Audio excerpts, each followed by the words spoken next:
Today I've got an interesting interview with Thomas Russo Jr. Here's someone who was a successful politician, but found himself in a place where he actually wanted to commit suicide.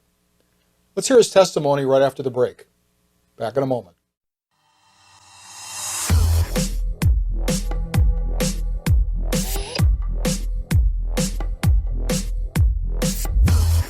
Welcome to Minister's Toolbox, providing leaders with the tools they need to succeed in ministry. Now, here's your host, Casey Sabella. I want to welcome to the show, Tom. Welcome.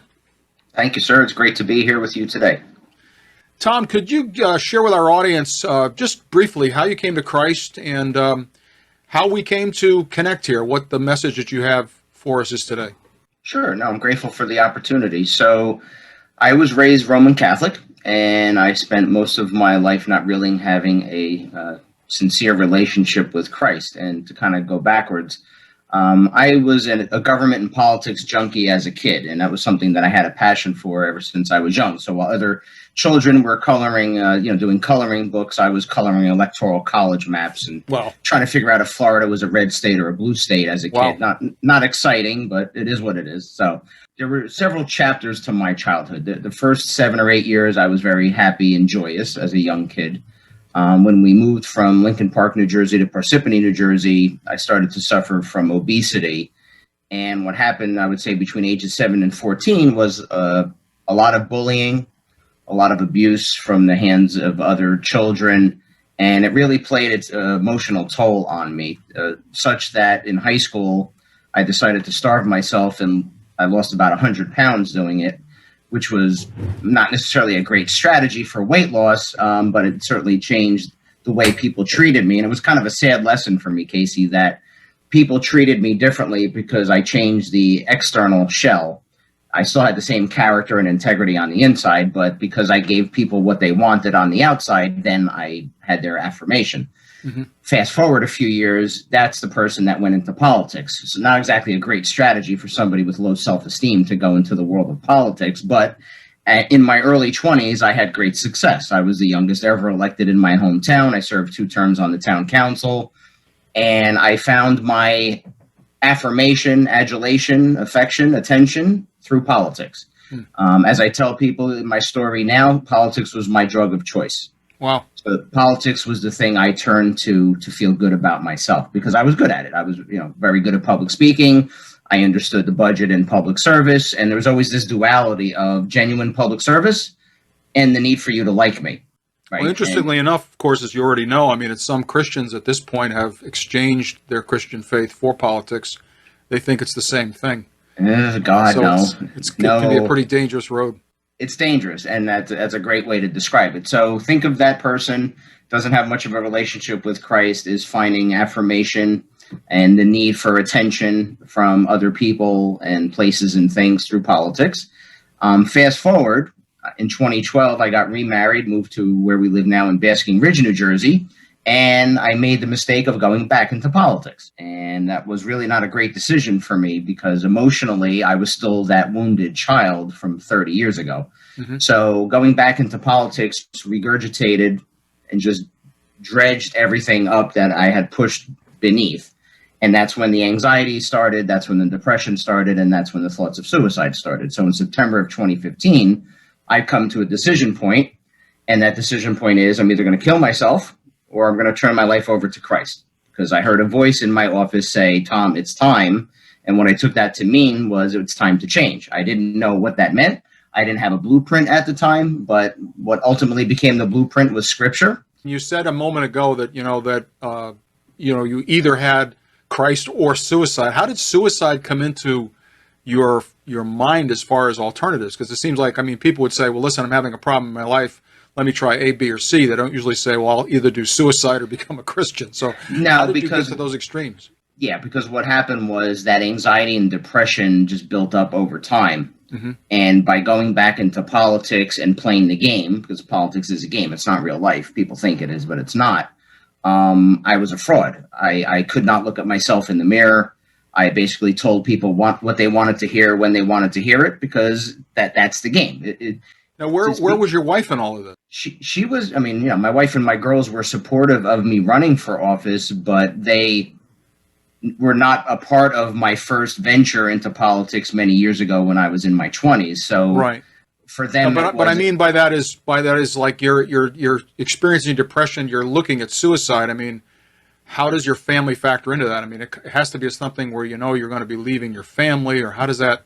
there was a lot of self-isolation that I went through. Okay. And a lot of the demons were really up here. And I kept them inside because I didn't know how to process what I was experiencing, and I really didn't know who to turn to because, like I said, at that point, I didn't have a relationship with Christ. So Was she aware? Was your wife aware that you were thinking or feeling this way, or was it really that much isolated? She never knew the ultimate extent of where I was at emotionally because I hid that from her and I hid that from the girls. And I hid it from everybody else because on the face of it, because once again, go back to I'm giving people the facade they want. I was the successful town manager. I was the successful elected official. I live in an affluent community. I have a nice salary and all those wonderful trappings of life. And so you would say, and educated. This guy's got a lot going on. Yeah, but emotionally, I was crumbling on the inside, and I didn't know how to process what I was feeling, which was I was not in alignment with Christ with what I was doing. And looking back, I can say there were signs. I mean, the Holy Spirit, the red flags were going off, and I ignored them. I mean, I just kept going down the road, and that was on me. But because I didn't come from a spiritual place. I didn't come from a servant leadership place. It was, what can politics do for me? Somebody asked me an interesting question the other day. They said, well, how was your leadership style different today than it was years ago? And I said, well, now it's about servant leadership. And they said, well, what does that mean? I said, it's not about what you can do for me. It's what I can do for you. Because, I run a town full time, so I have 150 employees, and I was in politics, and now I do other things like teaching and consulting. But I totally flipped the script in my mind of what it meant to be a leader, that it didn't have to be based on having a title, that I could treat people differently and still get the same results. I could still get positive outcomes, but I could treat people differently and make it less about Tom Russo and more about the organization or the community or whatever else I was involved with. Well, how did you actually find Christ, or how should I say, did Christ find you? So, what I tell people, Casey, is that I used to be on the throne until God kicked me off, because that's where I had myself.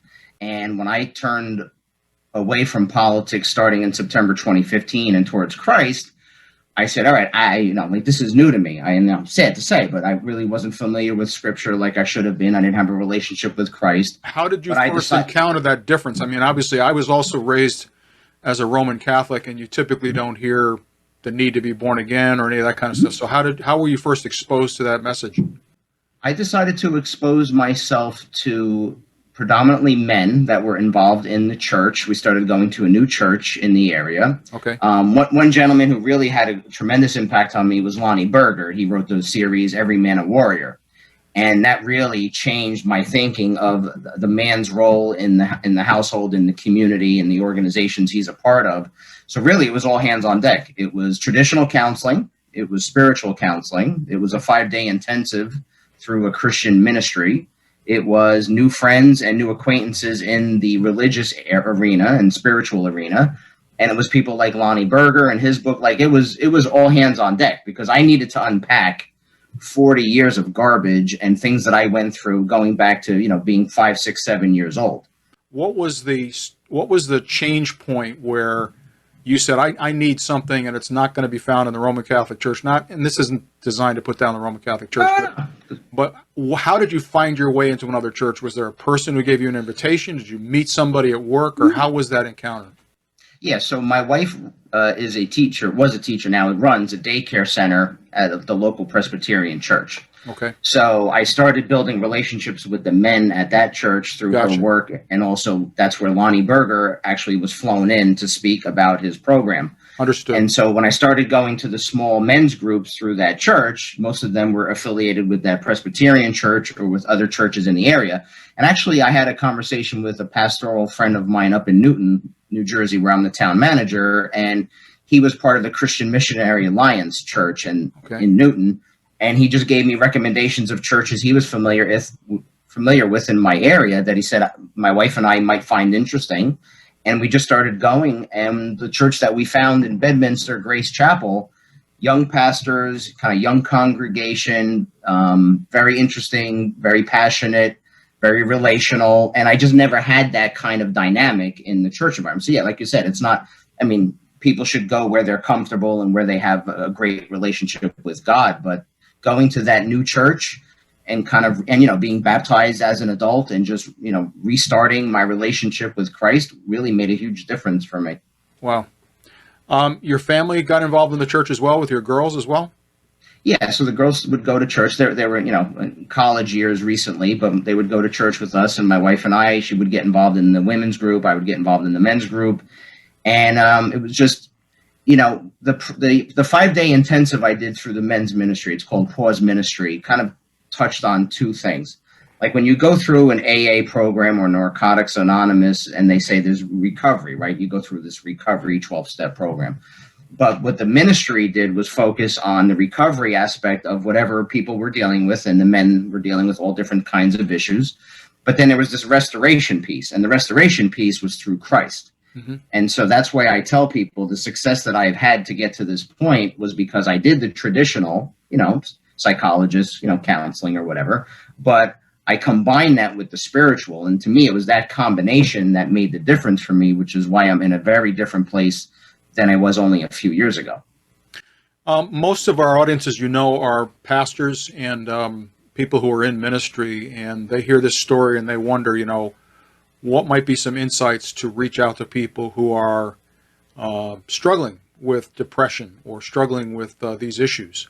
Yeah, I mean, I synthesized it down to a few basic principles that I'll just kind of throw out there if I have an extra minute or two. But, sure. Because I do coaching now, and it's interesting how I originally wrote a men's workshop, which became the outline for my book. And then the book has turned into life coaching and consulting and other things that I do now. And also I gave up politics and I turned it into teaching at 3 universities, which is pretty cool too. But the things that I find that I tell my clients, mostly men, but all people, that when I speak with them, is first thing is all jobs and volunteer endeavors have value. I always used to be so caught up in my head about titles and status that I needed to realize that whether you're my DPW laborer or whether you're the mayor or everybody in between, it's like a symphony. Everybody has their role to play in that organization. And if everybody plays their part, the organization does well and it fulfills its mission. So I really stress that to people because a lot of people are miserable in their careers or they don't think their careers are meaningful. And I stress to people, I don't care what it is that you do, but there's value to the community or to the organization. The other thing I stress is that you need to make your passion your profession because there's too many people, like I just said, that are unhappy with what they're doing. Certainly, hopefully a lot of people are recalibrating their thinking from the pandemic to say, what do I want to do? You'll spend more time at work than you will with your family. So what do you want to do with your time? And I don't care if you're a gardener. I don't care if you want to be in law enforcement or a firefighter or in medical field. Anything that's your passion, you can turn into your profession. The worst thing I've heard from people is, well, my parents told me you can't make money doing blank. Yep. And that's garbage because you can make money doing anything if you care about it and you're passionate about it. The third thing was get your personal finances in order. I find too many people are just over leveraging debt, trying to have this lifestyle to keep up with the Joneses. And, as Dave Ramsey would say, the Joneses are broke and stupid, so don't follow them. And then faith bigger than fear. I needed to have faith that regardless of the temptations or the tribulations or the challenges I would go through, that God would get me through those things. And I needed to be able to turn those problems and situations over to Christ and stop relying on my own knowledge to get through different things. Another thing that I came up with, Casey, is to be true to yourself. When I was running again in politics, I was a fraud because I was basically telling people what they wanted to hear so that they would vote for me. And I was playing the game. I was doing the dance because that's what politicians do. I tell people, don't live your life the way other people expect you to. Don't live somebody else's script. So you need to write your own script for your life, whether it's family, friends, career, volunteer work. Don't live your life the way other people expect. Another thing I struggled with that a lot of people do is I always was striving for perfection. I got to be perfect. I got to be perfect. I'm not. We're not. Jesus was perfect. I'm not Jesus. I'm not perfect. So striving for excellence in my relationship with my marriage, with my wife, my children, being a great town manager, being a great son or a sibling, volunteer work, whatever it is, having a purity of purpose and making sure that I'm being intentional but pursuing excellence, it takes the pressure off, because when you spend your whole life trying to be perfect, it's an undue burden that nobody can handle. So other than perfect scores of 10 coming up in the Olympics, I tell people don't pursue perfection, pursue excellence. And then the other thing is about respect and kindness. We always focus a lot on IQ, but we don't spend enough on EQ. And I tell people, focus on being relational with people. Especially, I tell this to my daughters who are college age, that you need to learn how to work with other people. You need to learn how to speak respectfully to others, how to be collaborative, how to be a good listener, how to compromise, not your values, but on projects or other things, so that you can make an organization or a team successful. Tom, thanks so much for being part of the podcast today, and we'll have some information about your book in a moment. Thank you, sir. Take care. You too. I just want to thank Tom for sharing his amazing testimony with us today. It is stunning to think how many people are suffering with depression and anxiety and thinking about suicide, especially in these last several months with the pandemic. We really haven't fully realized the effect that it's had on our society. The rates of suicide are way up. And here we are, ministers and leaders of the gospel, with the one message that can save people. What a great time to re-envision ourselves to reaching the lost as never before. By the way, all of our podcasts are now on YouTube, so you can watch or listen at your convenience. I'd love if you can come over to our YouTube channel and subscribe, give us a like, or even make a comment. That would be great. In addition, during the week, I'm doing a daily devotion. Specifically, the topic this month has been prophecy. These are between 3 and 8 minutes. So if you'd like to join me for that, again, subscribe to the YouTube channel. You'll get all the fresh content each day. And go ahead not only to like and subscribe, but share with anyone you know that you think might be interested in some of the topics we cover. As you know, I end each podcast with a quote especially for you, and this one is from Phil Donahue, who said, "Suicide is a permanent solution to a temporary problem." More than ever, we leaders need to be sharing the gospel with people. We really don't know. Behind those smiles, behind those lives that look like they're doing great, are people that are desperate, and they're hurting, and they're even thinking of committing suicide. I hope that this testimony today has been an encouragement to you to get back on mission and share the good news of Jesus Christ. Until next time. For more resources, go to ministerstoolbox.com. Thanks for listening.